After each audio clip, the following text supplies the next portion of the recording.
ओम शांति 13/5/2026 प्रातः मुरली। बाबा कहते मिठे बच्चे बाबा द्वारा तुम मानू सृष्टिर आदि मध्य अंतर ज्ञान मिली। तुमे माने बुद्धि रे रखिच, सेथिपाई तुमे माने हेलो स्वदर्शन चक्रधारी। बाबा कहते बाबा ठारू जो सृष्टिर आदि मध्य अंतर ज्ञान आमको मिली जिते बुद्धि रे आमे रखुचे ताहले आमको स्वदर्शन चक्रधारी कह जाउची। जदि बुद्धि रे न रहुची तो स्वदर्शन चक्रधारी हेकि आमे रहुने। प्रश्न अछि आत्मा मान को पवित्र करिया पई आत्मिक पिता केउ इंजेक्शन देउछंती? उत्तर मन मना भवर। ए इंजेक्शन आत्मिक पितांक बिना केही देई परिबे नहीं। बाबा कहते मिठे बच्चे तुमे माने मते मने पकाओ। बास मने पकेवा द्वारा ही आत्मा पवित्र होई जिवो। एथिरे संस्कृत आदि पढ़िबार मध्य कोनोसी आवश्यकता नहीं। बाबा तो हिंदी भाषा रे एवं सीधा सीधा शब्द रे सुनाउछंती। जेतेबेले आत्मा मानकर एई निश्चय हो जाउछि कि आम आत्मार पिता आमको पवित्र हेबार एई उपाय बताउछंती, सेतेबेले से माने विकार गुडी को त्याग करी चली थांती। बाबा कहते बाबा आसिक आमको को इंजेक्शन लगाउछंती? मनमना भवर इंजेक्शन लगाउछंती। मने मने बाबा को मने पकेया, मने मने बाबांकर हे जिबा। बाबा कहते बाह्य रूप रे किछि दरकार नहीं, सबू होची मानसिक स्तर शिक्षा दौरान। तेणु बाबा कहते यही आत्मिक आत्मा को जो मनमना भाव इंजेक्शन बाबा लगाउछंती। आ बाबा कहते केवल मते मने पकाओ। बास जेते आमे बाबा को मने पकेबा आम आत्मा पवित्र हब। पुणी बाबा कहले जेतेबेले आमको निश्चय हो जाउछि कि आम आत्मार पिता आमको ये उपाय बताउछंती पवित्र हबार, जेतेबेले आत्मार पिता शिखौछंती बेली निश्चय हब, ताहले आमको विकार गुडी को त्याग करिबा पई सेतेबेले आम भितरे इच्छा शक्ति बढ़ुछि। ओम शांति। ओम शांतिर अर्थ तो पिला मन को बुझा जायछि। आत्मा स्वयं निजर परिचय देउछि, मोर स्वरूप शांत अटे एवं मोर रहिबार स्थान शांति धाम, जहाको परम धाम निर्वाण धाम मध्य कहा जाय थाए। बाबा मध्य कहउचंती जे देह अभिमान को छाड़ी देही अभिमानी हुओ। बाबा को मने पकाओ, से हेउछंती पतित पावन। ए कथा केही हेले भी जानि नाहंती जे आमे आत्मा अटु। एठाको अभिनय करिया को आसीछु। एबे ड्रामा शेष हेउछि, घर को फेरिबा को हेबो। सेथिबाई कहउचंती मते मने पकाओ, तेबे तुमरो विकर्म विनाश हेबो। जदि आमे घर को जिबा, बाबा हमको काहेकि मने पकाओ कहउचंती? कारण आम बाबा को मने पकेले संसार नाटकटा बर्तन शेष है। घर को जिबा बाबा को मने पकेले ताहले विकर्म विनाश हेले आमे घर को जिबा पई प्रस्तुत हे जिबा। एहा को ही संस्कृत रे मन मना भाव कहउचंती। बाबा किछि तो संस्कृत भाषा रे कहि नांती, बाबा तो हिंदी भाषा रे बुझाउछंती। जेपरि सरकार मध्य कहूची जे एकमात्र हिंदी भाषा हेबा उचित, बाबा मध्य वास्तव रे हिंदी रे ही बुझाइछंती। किंतु एई समय रे अनेक धर्म मठ पंथ थिबा कारणरू भाषा मध्य अनेक प्रकार कर दैछंती। सत्य जुग रे एठारे जेते भाषा रहिछि एते भाषा रहिबो नाही। बाबा कहउचंती आजिर दुनिया रे जेते की भाषा अछि सत्य जुग रे एते भाषा रहिबो नाही। गुजरात रे रहिबा वालांकर भाषा अलगा, जिए जेउ गाँ रे रही थांती से सेठाकर भाषा जानी थांती। अनेक मनुष्य एवं अनेक भाषा मध्य रहिछि। सत्य जुग रे तो गोटिए धर्म गोटिए भाषा थिला। एबे तुम संतान मानकर बुद्धि रे सृष्टिर आदि मध्य अंतर ज्ञान अछि। ए कथा कौनसी शास्त्र रे नहीं। କ'ଣ କହୁଛନ୍ତି ବାବା? ଆମ ବୁଦ୍ଧିରେ ବାବା ଦେଇଥିବା ସୃଷ୍ଟିର ଆଦି ମଧ୍ୟ ଅନ୍ତର ଜ୍ଞାନ ରହିଛି, ଯେଉଁଟା କେଉଁ ଶାସ୍ତ୍ରରେ ନାହିଁ। ଏଭଳି କୌଣସି ଶାସ୍ତ୍ର ନାହିଁ ଯେଉଁଥିରେ ଏଇ ଜ୍ଞାନ ଥିବ। ନା ସେଥିରେ କଳ୍ପର ଆୟୁ ଲେଖାଯାଇଛି, ନା କାହାକୁ ଏ କଥା ଜଣାଅଛି। ସୃଷ୍ଟି ତ ଏକ ହିଁ ଅଟେ। ସୃଷ୍ଟିର ଚକ୍ର ଘୁରି ଚାଲିଛି। ନୂଆରୁ ପୁରୁଣା, ପୁରୁଣାରୁ ପୁଣି ନୂଆ ହେଉଛି। ଏହାକୁ ହିଁ ସ୍ୱଦର୍ଶନ ଚକ୍ର ବୋଲି କୁହାଯାଉଛି। ଯାହାଙ୍କ ପାଖରେ ଏ ଚକ୍ରର ଜ୍ଞାନ ଅଛି ତାଙ୍କୁ ସ୍ୱଦର୍ଶନ ଚକ୍ରଧାରୀ କୁହାଯାଉଛି। ଆତ୍ମା ମଧ୍ୟରେ ଏହି ଜ୍ଞାନ ରହିଥାଏ। ଏହି ସୃଷ୍ଟି ଚକ୍ର କିପରି ଘୁରୁଛି, ସେମାନେ ପୁଣି ଶ୍ରୀକୃଷ୍ଣଙ୍କୁ ବିଷ୍ଣୁଙ୍କୁ ସ୍ୱଦର୍ଶନ ଚକ୍ର ଦେଇଛନ୍ତି। ଏବେ ବାବା ବୁଝାଉଛନ୍ତି ସେମାନଙ୍କ ପାଖରେ ତ ଏ ଜ୍ଞାନ ନଥିଲା। ସୃଷ୍ଟିର ଆଦି ମଧ୍ୟନ୍ତର ଜ୍ଞାନ ବାବା ହିଁ ଦେଉଛନ୍ତି। ବାବା କହୁଛନ୍ତି କୃଷ୍ଣଙ୍କ ହାତରେ, ବିଷ୍ଣୁଙ୍କ ହାତରେ ଯେଉଁ ସ୍ୱଦର୍ଶନ ଚକ୍ର ଦେଖାଇଛନ୍ତି, ସେମାନଙ୍କ ପାଖରେ ସ୍ୱଦର୍ଶନ ଚକ୍ରର ଜ୍ଞାନ ହିଁ ନଥିଲା। ସତ୍ୟଯୁଗରେ ଏ ଜ୍ଞାନ କିଛି ରହିବନି। ବାବା କହୁଛନ୍ତି ଆମେ ବର୍ତ୍ତମାନ ଏ କଥାକୁ ବୁଝୁଛେ। ଏହା ହିଁ ହେଉଛି ସ୍ୱଦର୍ଶନ ଚକ୍ର। ବାକି କୌଣସି ହିଂସାର କଥା ନାହିଁ, ଯାହାଦ୍ୱାରା ଗଳା କଟିଯିବାର ସମ୍ଭାବନା ଅଛି। ଏସବୁ ମିଛ କଥା ଲେଖିଦେଇଛନ୍ତି। ଏହି ଜ୍ଞାନ ବାବାଙ୍କ ବ୍ୟତୀତ କୌଣସି ମନୁଷ୍ୟ ମାତ୍ର ଦେଇପାରିବେ ନାହିଁ। ମନୁଷ୍ୟକୁ କେବେ ଭଗବାନ ବୋଲି କୁହାଯିବ ନାହିଁ। ଯେପରିକି ବ୍ରହ୍ମା, ବିଷ୍ଣୁ, ଶଙ୍କରଙ୍କୁ ମଧ୍ୟ ଦେବତା କୁହାଯାଉଛି। ବାବାଙ୍କର ଯେଉଁ ମହିମା ରହିଛି ତାହା ଦେବତାମାନଙ୍କର ମଧ୍ୟ ନାହିଁ। ବାବା ତ ରାଜଯୋଗ ଶିଖାଉଛନ୍ତି। ଏପରି କୁହାଯିବ ନାହିଁ ଯେ ପିଲାମାନଙ୍କର ମଧ୍ୟ ମହିମା ଅଟେ, ଯାହା ବାବାଙ୍କର ଅଟେ। ପୁଣି ବି ପିଲାମାନେ ପୁନର୍ଜନ୍ମ ନେଇଥାନ୍ତି। ବାବା ତ ପୁନର୍ଜନ୍ମ ନେଇନଥାନ୍ତି।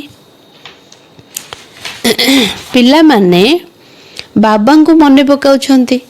ସର୍ବୋଚ୍ଚ ହେଲେ ଭଗବାନ, ସେ ସର୍ବଦା ପବିତ୍ର ଅଟନ୍ତି। ପିଲାମାନେ ପବିତ୍ର ହୋଇ ପୁଣି ପତିତ ହୋଇଯାଉଛନ୍ତି। ବାବା କହୁଛନ୍ତି ବାବା ଆଉ ଆମ ଭିତରେ କ'ଣ ଅନ୍ତର ବାବା ବୁଝେଇଲେ। ବାବାଙ୍କ ପାଖରେ ଯେଉଁ ଜ୍ଞାନ ରହିଛି ସେ ଜ୍ଞାନ ବାବା ଆମକୁ ଶୁଣେଇବାରୁ ଆମେ ମଧ୍ୟ ସେ ଜ୍ଞାନର ଅଧିକାରୀ ହେଇଯାଉଛେ। କିନ୍ତୁ ଆମେ ପୁନର୍ଜନ୍ମ ନେଉଛେ, ବାବା ପୁନର୍ଜନ୍ମରେ ଆସୁନାହାନ୍ତି। ଆମେ ପତିତ ହେଇଯାଉଛେ, ବାବା ପତିତ ହେଉନାହାନ୍ତି। ତେଣୁ ସେ ହେଲେ ସର୍ବୋଚ୍ଚ, ସେ ସର୍ବଦା ପବିତ୍ର। ପିଲାମାନେ ପବିତ୍ର ହୋଇ ପୁଣି ପତିତ ହୋଇଯାଉଛନ୍ତି। ବାବା ତ ସର୍ବଦା ପବିତ୍ର ହିଁ ଅଟନ୍ତି। ପିଲାମାନଙ୍କୁ ବାବାଙ୍କର ସମ୍ପତ୍ତି ନିଶ୍ଚୟ ଦରକାର। ପ୍ରଥମତଃ ମୁକ୍ତି ଦରକାର, ଦ୍ୱିତୀୟରେ ଜୀବନ ମୁକ୍ତି ଦରକାର। କ'ଣ ବାବା କହୁଛନ୍ତି? ବାବାଙ୍କର ସମ୍ପତ୍ତି ଆମକୁ ମୁକ୍ତି ଆଉ ଜୀବନ ମୁକ୍ତି, ଇଏ ଦୁଇଟା ଯାକ ପିଲାମାନଙ୍କୁ ଦରକାର। ଶାନ୍ତିଧାମକୁ ମୁକ୍ତି, ସୁଖଧାମକୁ ଜୀବନ ମୁକ୍ତି କୁହାଯାଉଛି। ମୁକ୍ତି ତ ସମସ୍ତଙ୍କୁ ମିଳିବ। ଯେଉଁମାନେ ପଢ଼ିବେ ସେମାନଙ୍କୁ ଜୀବନ ମୁକ୍ତି ମିଳିବ। କ'ଣ କହିଲେ ବାବା? ବାବା କହୁଛନ୍ତି ମୁକ୍ତି ଆଉ ଜୀବନ ମୁକ୍ତି ବାବାଙ୍କର ସମ୍ପତ୍ତି। ହେଲେ ମୁକ୍ତି ସମସ୍ତଙ୍କୁ ମିଳିବ। ଜୀବନ ମୁକ୍ତି କାହାକୁ ମିଳିବ? ଯେଉଁମାନେ ବାବାଙ୍କର ପାଖରେ ପାଠ ପଢ଼ୁଛନ୍ତି ତାଙ୍କୁ ଜୀବନ ମୁକ୍ତିର ସମ୍ପତ୍ତି ପ୍ରାପ୍ତ ହେବ। ଶାସ୍ତ୍ରବାଦୀ ହୁଅନ୍ତୁ କି ସାଧାରଣ ଯିଏ ବି ବାବାକୁ ଜାଣିନାହାନ୍ତି ସେମାନେ ମଧ୍ୟ ମୁକ୍ତି ପାଇବେ। ଯେଉଁମାନେ ପଢ଼ିବେ ସେମାନଙ୍କୁ ଜୀବନ ମୁକ୍ତି ମିଳିବ। ବାସ୍ତବରେ ଭାରତରେ ଜୀବନ ମୁକ୍ତି ଥିଲା। ବାକି ସବୁ ଏତେ ଆତ୍ମାମାନେ ମୁକ୍ତିଧାମରେ ଥିଲେ। ସତ୍ୟଯୁଗରେ କେବଳ ଏକ ହିଁ ଭାରତ ଦେଶ ଥିଲା। ସେଠାରେ ଲକ୍ଷ୍ମୀ ନାରାୟଣଙ୍କର ରାଜ୍ୟ ଥିଲା। ବାବା ବୁଝାଉଛନ୍ତି ଲକ୍ଷ୍ମୀ ନାରାୟଣଙ୍କର ମନ୍ଦିର ସବୁଠାରୁ ଅଧିକ ତିଆରି କରୁଛନ୍ତି। ବିରଳା ଆଦି ଯିଏକି ଲକ୍ଷ୍ମୀ ନାରାୟଣଙ୍କର ମନ୍ଦିର ତିଆରି କରୁଛନ୍ତି, ସେମାନେ ବିରଲା ତିଆରି କରୁଛନ୍ତି। ଆମର ନାଇଁ ଲକ୍ଷ୍ମୀ ନାରାୟଣଙ୍କ ମନ୍ଦିର ଅଛି କୋଉଠି କୋଉଠି, କୋଉଠି ଖାଲି ନାରାୟଣଙ୍କ ମନ୍ଦିର, କୋଉଠି ଲକ୍ଷ୍ମୀ ନାରାୟଣଙ୍କ ମନ୍ଦିର। ଏଠି ପାଖରେ ଆମର ଅଛି ଲକ୍ଷ୍ମୀ ମନ୍ଦିର ଅଛି। ଆମ ଏଇଠି କମ।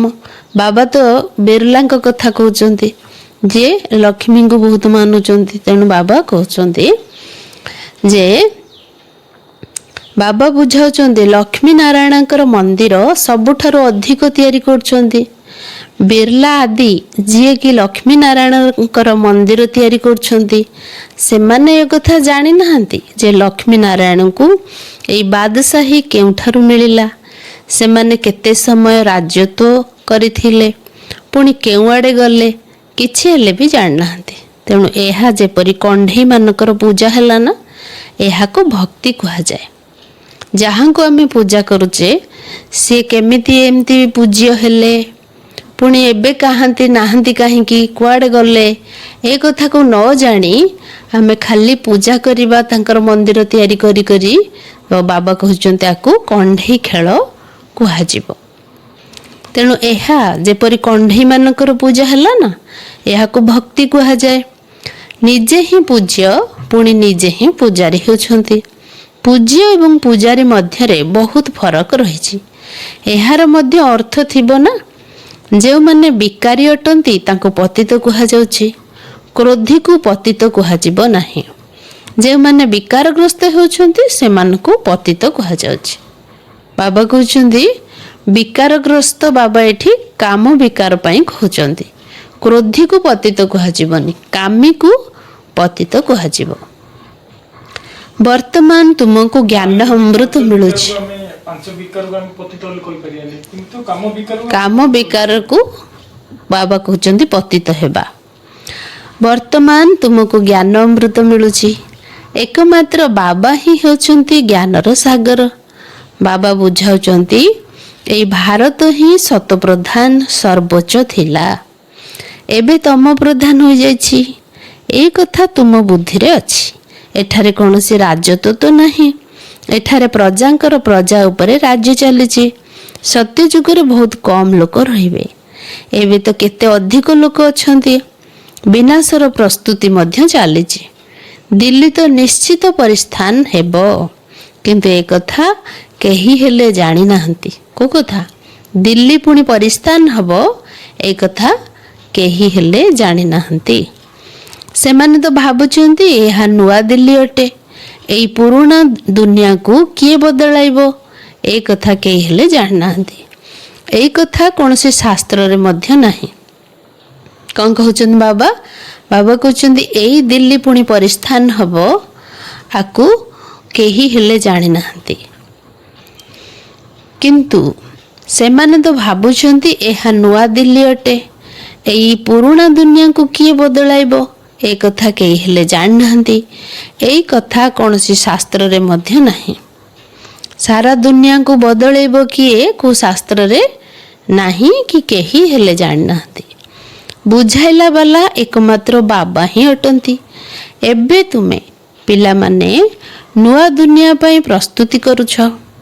କଉଡ଼ିରୁ ହୀରା ତୁଲ୍ୟ ହେଉଛ। ଭାରତ କେତେ ଧନବାନ ଥିଲା, ଅନ୍ୟ କୌଣସି ଧର୍ମ ନଥିଲା। ଏବେ ତ ଅନେକ ଧର୍ମ ରହିଛି।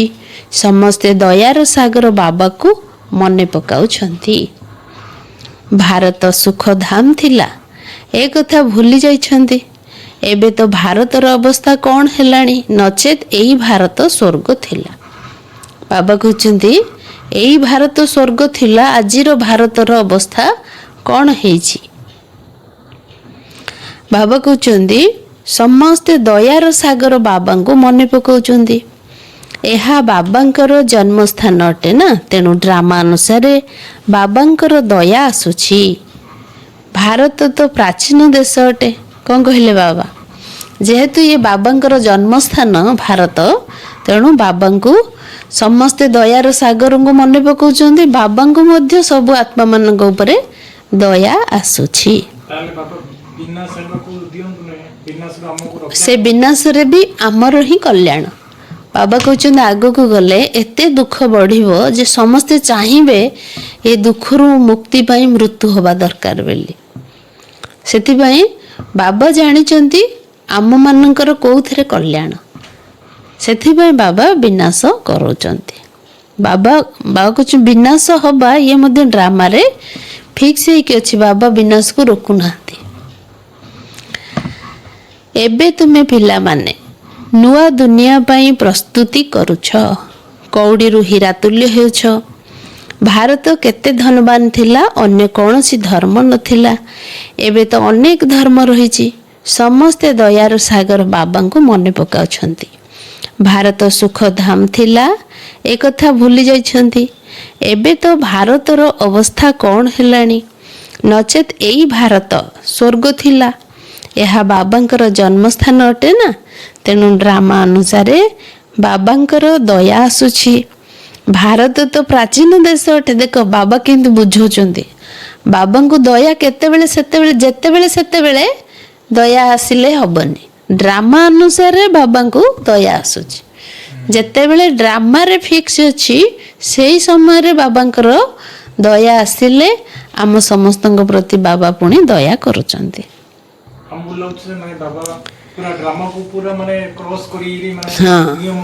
ନିୟମ ଭାଙ୍ଗିକି ଆସିବେନି। ଏବେ ତ ଭାରତର ଅବସ୍ଥା କ'ଣ ହେଇଛି? ନଚେତ୍ ଏହି ଭାରତ ସ୍ୱର୍ଗ ଥିଲା। ଏହା ବାବାଙ୍କର ଜନ୍ମସ୍ଥାନ ଅଟେ ନା, ତେଣୁ ଡ୍ରାମା ଅନୁସାରେ ବାବାଙ୍କର ଦୟା ଆସୁଛି। ଭାରତ ତ ପ୍ରାଚୀନ ଦେଶ ଅଟେ। କହିଥାନ୍ତି ମଧ୍ୟ, ବାସ୍ତବରେ ଯୀଶୁଖ୍ରୀଷ୍ଟ ଆସିବାର 3000 ବର୍ଷ ପୂର୍ବରୁ ଭାରତ ସ୍ୱର୍ଗ ଥିଲା।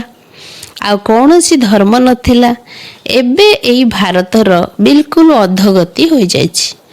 ଗାୟନ ତ କରିଥାନ୍ତି, ଆମ ଦେଶ ଭାରତ ସବୁଠାରୁ ଶ୍ରେଷ୍ଠ ଥିଲା। ଏହାର ନାମ ହିଁ ହେଭେନ୍, ସ୍ୱର୍ଗ ଥିଲା। ଭାରତର ମହିମା ବିଷୟରେ ମଧ୍ୟ କେହି ହେଲେ ବି ଜାଣିନାହାନ୍ତି। ବାବା ହିଁ ଆସି ଭାରତର କାହାଣୀ ବୁଝାଉଛନ୍ତି। ଭାରତର କାହାଣୀ ଅର୍ଥ ଏଇ ଦୁନିଆର କାହାଣୀ। ଏହାକୁ ସତ୍ୟନାରାୟଣଙ୍କର କାହାଣୀ କୁହାଯାଉଛି। ଭାରତର କାହାଣୀ ଅର୍ଥ ଏଇ ଦୁନିଆର କାହାଣୀ। ଆଉ ଏଇ ଦୁନିଆର କାହାଣୀ ଯେଉଁଟା, ତାକୁ ହିଁ ସତ୍ୟନାରାୟଣଙ୍କ କଥା ବୋଲି କୁହାଯାଉଛି। ବାବା ହିଁ ବସି ବୁଝାଉଛନ୍ତି। ପୁରା 5000 ବର୍ଷ ପୂର୍ବରୁ ଭାରତରେ ଲକ୍ଷ୍ମୀନାରାୟଣଙ୍କର ରାଜ୍ୟ ଥିଲା, ଯାହାଙ୍କର ଚିତ୍ର ମଧ୍ୟ ରହିଛି। କିନ୍ତୁ ତାଙ୍କୁ ଏହି ରାଜ୍ୟ କିପରି ମିଳିଥିଲା? ସତ୍ୟଯୁଗ ପୂର୍ବରୁ କ'ଣ ଥିଲା? ସଙ୍ଗମ।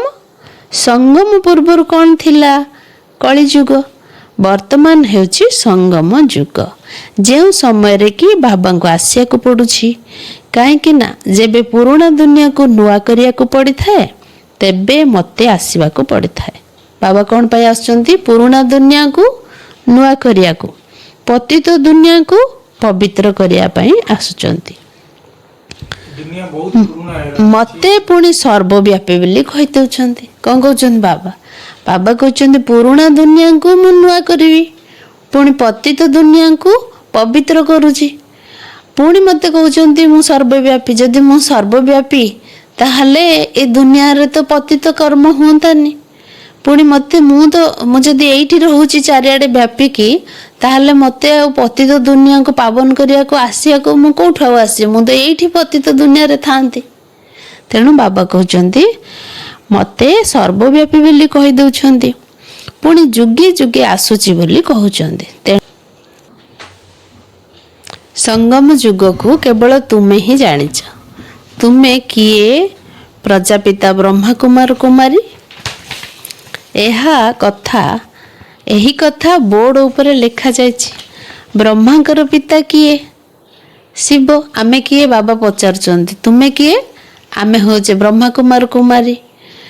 ପୁଣି ବ୍ରହ୍ମାଙ୍କର ପିତା କିଏ? ଶିବ, ଯିଏକି ସର୍ବୋଚ୍ଚ ଅଟନ୍ତି। ପଛରେ ରହିଛନ୍ତି ବ୍ରହ୍ମା। ପୁଣି ବ୍ରହ୍ମାଙ୍କ ଦ୍ୱାରା ରଚନା ହେଉଛି।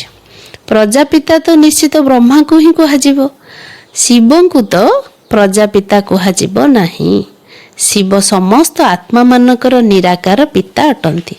ପୁଣି ଏଠାକୁ ଆସି ପ୍ରଜାପିତା ବ୍ରହ୍ମାଙ୍କ ଦ୍ୱାରା ସନ୍ତାନମାନଙ୍କୁ ପୋଷ୍ୟ ସନ୍ତାନ ରୂପେ ଗ୍ରହଣ କରୁଛନ୍ତି। ବାବା ବୁଝାଉଛନ୍ତି, ମୁଁ ଏହାଙ୍କ ଶରୀରରେ ପ୍ରବେଶ କରିଛି। ବ୍ରହ୍ମାଙ୍କ ଦ୍ୱାରା ତୁମେ ମୁଖ ବଂଶାବଳୀ ବ୍ରାହ୍ମଣ ହୋଇଛ। ବ୍ରହ୍ମାଙ୍କ ଦ୍ୱାରା ହିଁ ତୁମକୁ ବ୍ରାହ୍ମଣ କରାଇ ପୁଣି ଦେବତା କରାଉଛି। ଏବେ ତୁମେ ବ୍ରହ୍ମାଙ୍କର ସନ୍ତାନ ହୋଇଛ। ବ୍ରହ୍ମା କାହାର ସନ୍ତାନ ଅଟନ୍ତି? ବ୍ରହ୍ମାଙ୍କର ପିତାଙ୍କର କୌଣସି ନାମ ରହିଛି କି? ସେ ହେଉଛନ୍ତି ଶିବ, ନିରାକାର। ସେ ଆସି ଏହାଙ୍କ ଶରୀରରେ ପ୍ରବେଶ କରି ପୋଷ୍ୟ କରି ପୁଣି ମୁଖ ବଂଶାବଳୀ କରାଉଛନ୍ତି।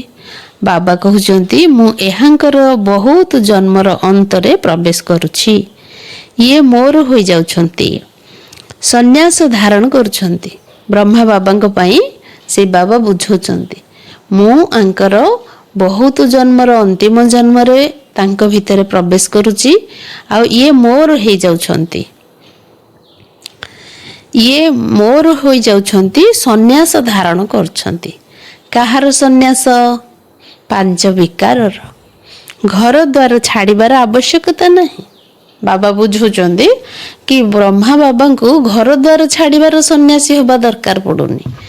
ବ୍ରହ୍ମା ବାବା ଶିବ ବାବାଙ୍କର ହେଇଗଲେ, ପୁଣି ଶିବ ବାବାଙ୍କର ହେଲା ପରେ ସନ୍ନ୍ୟାସ ଗ୍ରହଣ କରୁଛନ୍ତି। ସନ୍ନ୍ୟାସ ମାନେ ପାଞ୍ଚ ବିକାରର ସନ୍ନ୍ୟାସ କରୁଛନ୍ତି।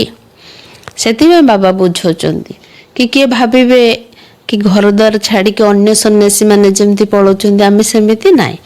ଘର ଦ୍ୱାରର ସନ୍ନ୍ୟାସ ନାହିଁ। ଗୃହସ୍ଥ ବ୍ୟବହାରରେ ରହି ପବିତ୍ର ରହିବାକୁ ହେବ। ମୋତେ ମନେ ପକାଅ, ତେବେ ତୁମର ବିକର୍ମ ବିନାଶ ହୋଇଯିବ। ଏହା ହିଁ ଯୋଗ ଅଟେ। ଏହାଦ୍ୱାରା ବିକାର ରୂପୀ ଖାଦ ବାହାରି ଯାଇ ତୁମେ ଶତପ୍ରଧାନ ହୋଇଯିବ। ଭକ୍ତି ମାର୍ଗରେ ଯେତେ ବି ଗଙ୍ଗା ସ୍ନାନ ଆଦି କଲେ, ଜପ ତପ ଆଦି କଲେ, ସିଡ଼ି ନିଶ୍ଚିତ ଓହ୍ଲାଇବାକୁ ହିଁ ହେବ। ଶତପ୍ରଧାନ ଥିଲ, ଏବେ ସ୍ତମ ପ୍ରଧାନ ହୋଇଯାଇଛ। ପୁଣି ଶତପ୍ରଧାନ କିପରି ହେବ?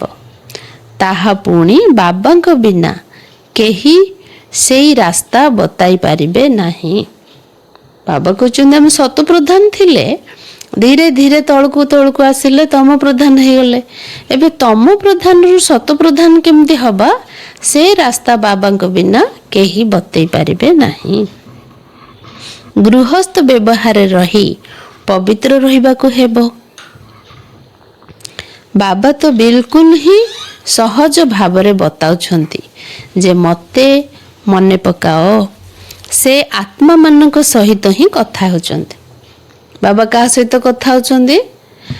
ଆତ୍ମାମାନଙ୍କ ସହିତ ହିଁ ବାବା ଆମର କଥା ହେଉଛନ୍ତି। ଏବେ ଯେଉଁ ମୁରଲୀରେ ଶୁଣାଉଛନ୍ତି ବାବା କାହାକୁ ଶୁଣାଉଛନ୍ତି? ଆମ ଆତ୍ମାମାନଙ୍କୁ ଶୁଣାଉଛନ୍ତି। ତେଣୁ ଆମେ ଯଦି ଆତ୍ମିକ ସ୍ଥିତିରେ ମୁରଲୀର ବସିକି ଶୁଣୁଛେ, ତାହେଲେ ଯାଇ ବାବାଙ୍କର କଥାକୁ ଆମେ ବୁଝିପାରିବା। ଆଉ ବାବା ଆମ ଆତ୍ମାକୁ ବୁଝାଉଛନ୍ତି, ଆମ ଆତ୍ମାକୁ ବୁଝାଉଛନ୍ତି। ଏ କଥା ଆମକୁ ବାରମ୍ବାର ନିଜକୁ ମନେ ପକାଇ ଦେବାକୁ ପଡ଼ିବ ଆଉ ସେ ସ୍ଥିତିରେ ରହିବାକୁ ଆଟେନସନ୍ ଦେବା ଦରକାର। ସେ ଆତ୍ମାମାନଙ୍କ ସହିତ ହିଁ କଥା ହେଉଛନ୍ତି। କୌଣସି ଗୁଜୁରାତି ଅଥବା ସିନ୍ଧୀମାନଙ୍କ ସହିତ କଥା ହେଉନାହାନ୍ତି। ଏହା ହିଁ ହେଉଛି ରୁହାନୀ ଜ୍ଞାନ। ଶାସ୍ତ୍ର ଗୁଡ଼ିକରେ ଶରୀର ସମ୍ବନ୍ଧୀୟ ଜ୍ଞାନ ରହିଛି। ଆତ୍ମାକୁ ହିଁ ଜ୍ଞାନ ଦରକାର। ଆତ୍ମା ହିଁ ପତିତ ହୋଇଯାଇଛି।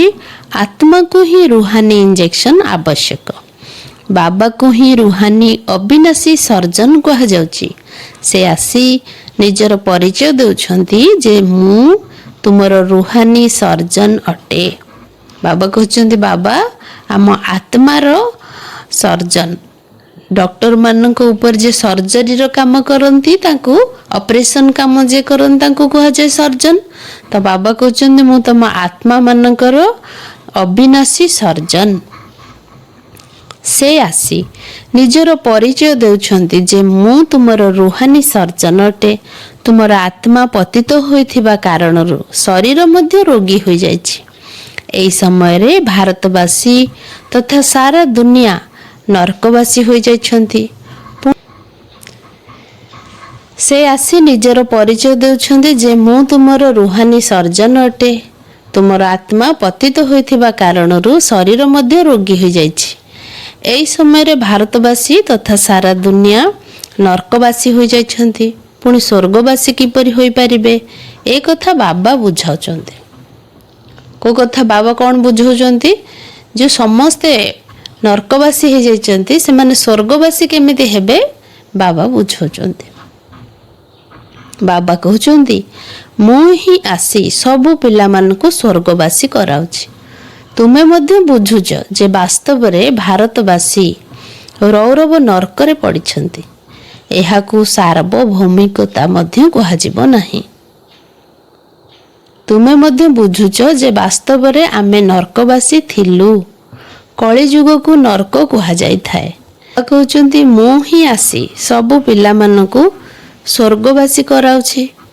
ତୁମେ ମଧ୍ୟ ବୁଝୁଛ ଯେ ବାସ୍ତବରେ ଆମେ ନର୍କବାସୀ ଥିଲୁ।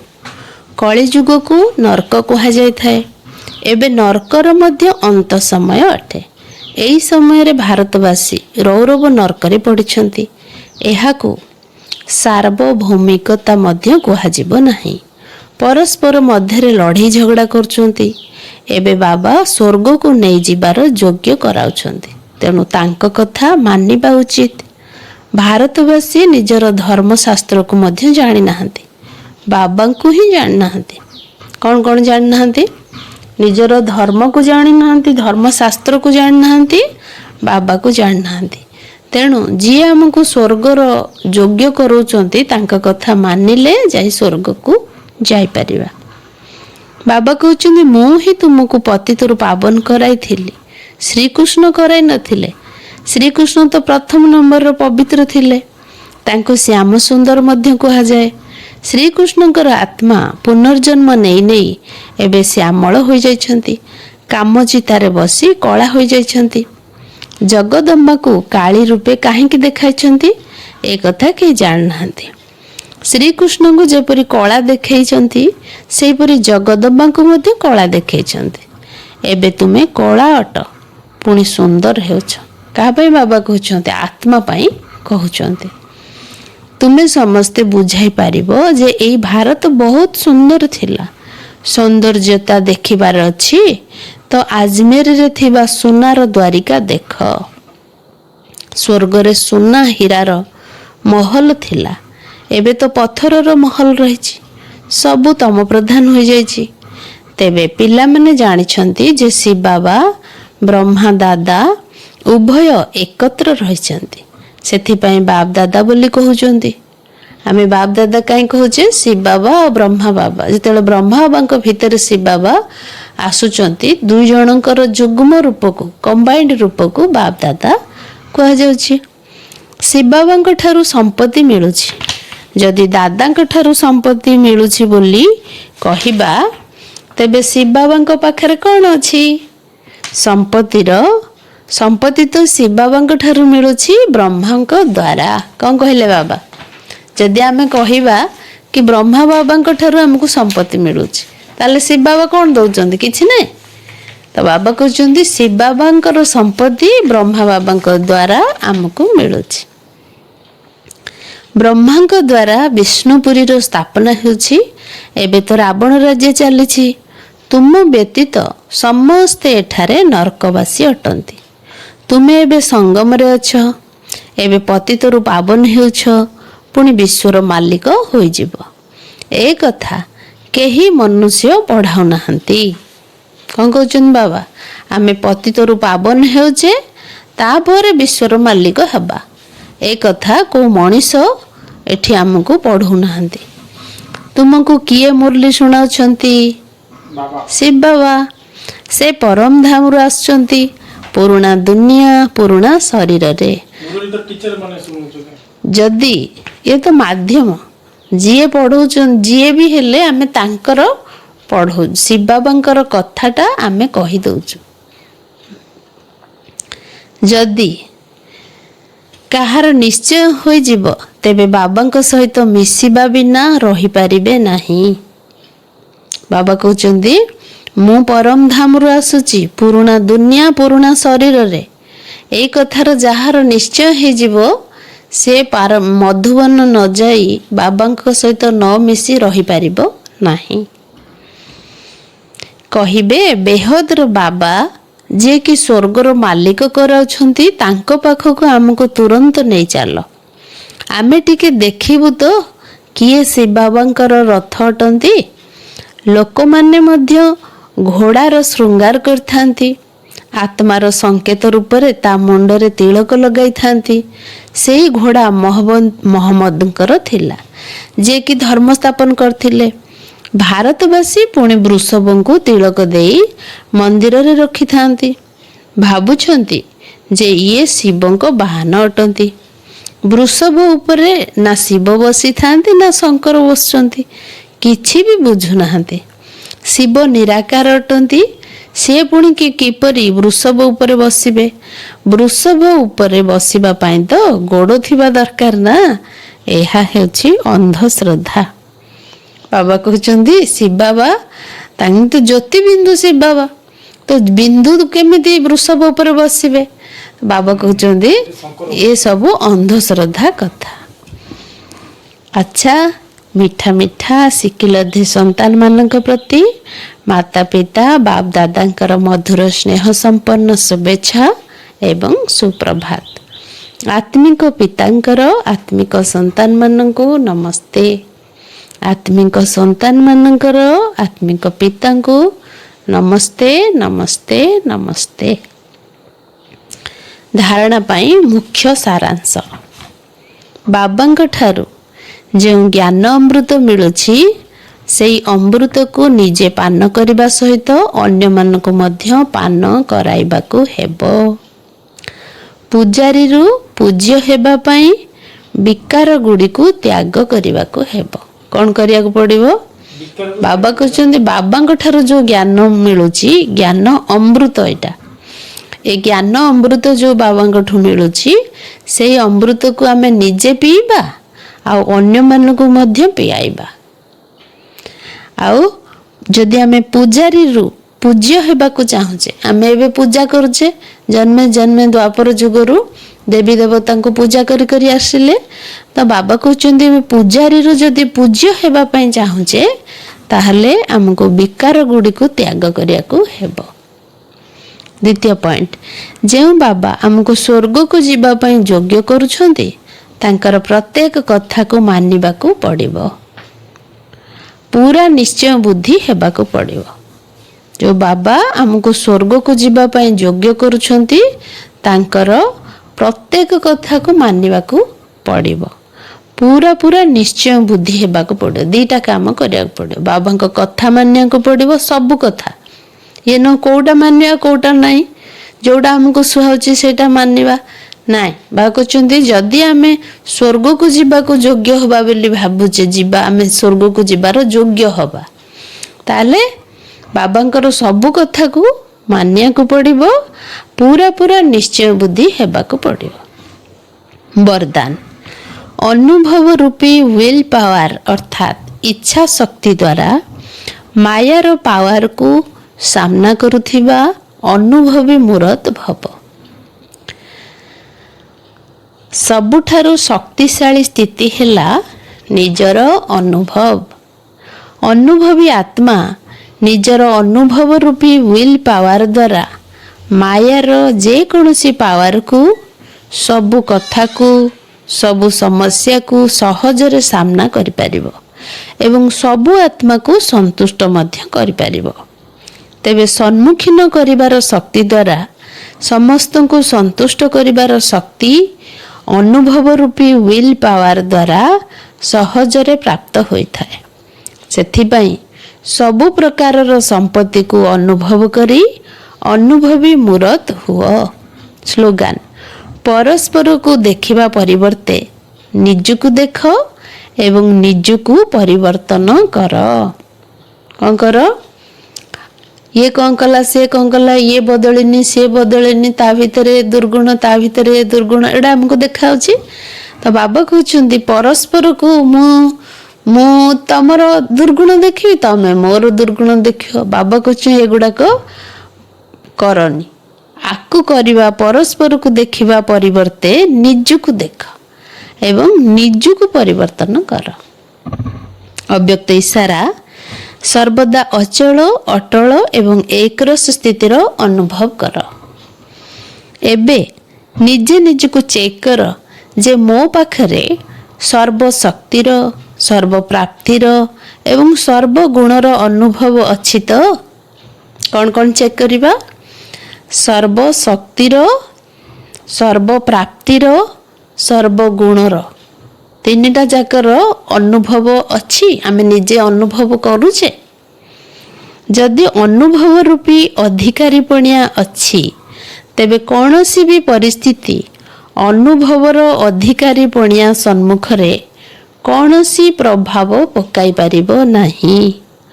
ଅନୁଭବୀ ମୂରତ ଆତ୍ମା କେବେ ବି କୌଣସି ବି ପରିସ୍ଥିତିରେ ଅଚଳ ଅଟଳ ରହିଥାନ୍ତି, ହଲଚଲ ହୋଇନଥାନ୍ତି। କାହିଁକି ନା ସବୁଠାରୁ ବଡ଼ରୁ ବଡ଼ ଅଧିକାରୀ ପଣିଆ ଅନୁଭବ ଅଟେ।